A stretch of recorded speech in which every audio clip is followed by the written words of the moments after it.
Гүлдер достығы. Бөлменің іші кең әрі жарық болатын.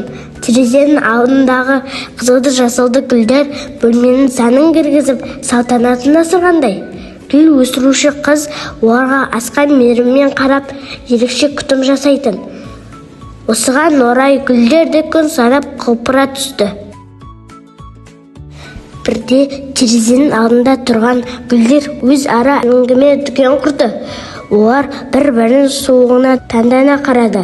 Тек компьютер жанындағы тұрған кактус қана олардың көңілді әңгімесіне онша араласа қоймады.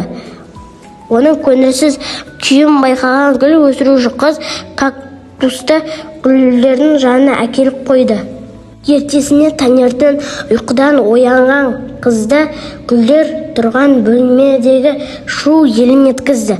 Құлақ тұрып тыңдаған қыз қатты таңырқады. Өткені гүлдер арасында жаңа туыстар туралы қызу әңгіме жүріп жатыр екен. Мына гүл неткен ұсқынсыз еді.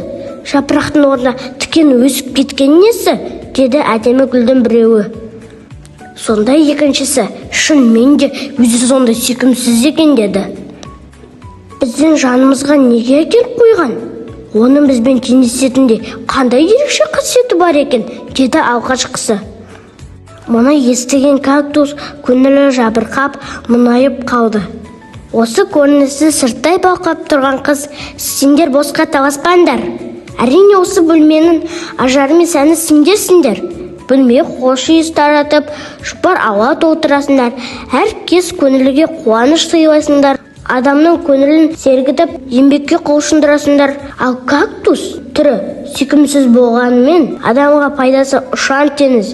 Өйткені ол компьютер мен теледидардан тарайтын зиянды сәулелерді бойына сіңіреді. Осылайша адамның денсаулығын нығайтады. Оны санитар гүл десек те артық емес. Гүл өсірушінің бұл әңгімесі қызылды жасылды гүлдерге қатты әсер етті. Содан бастап кактусты жатырқамай тату-тәтті өмір сүре бастады.